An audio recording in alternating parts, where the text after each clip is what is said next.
Recording studio Jamui.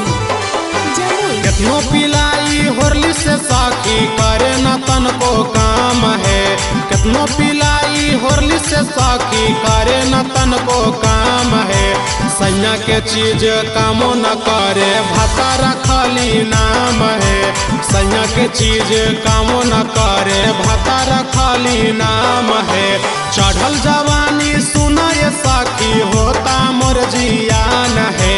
चढ़ल जवानी सुना ये साखी होता मोर जियान है।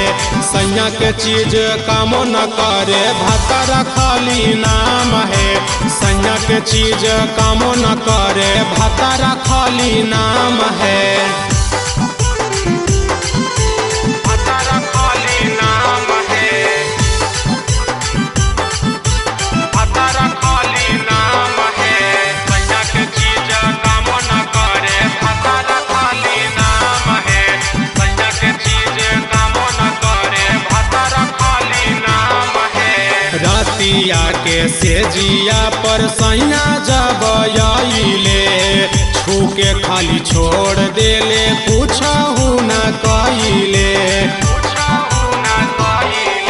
रातिया में सेजिया पर सैया जब आइले छूके खाली छोड़ देले पूछहु न कइले। डाली के तो खिलाई सखी दूधा में बेदाम है।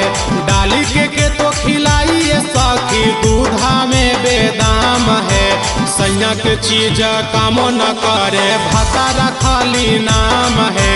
सैया के चीज कामो न करे भतारा खाली नाम है। भतारा खाली नाम है। भतारा खाली नाम है। सैया के चीज कामो न करे भतारा खाली नाम है। सैया के चीज कामो न करे भतारा खाली नाम है। सैया के लेके गेलिए डॉक्टर के भीरी एक बात बतैल कैसा की हा कई कमजोरी। सैया के लेके गेलिए डॉक्टर के भीरी एक बात बतैल कैसा की हा कई कमजोरी। सौरभ सलेंदर दिलकै दवाई रह गेल खाली नाम है।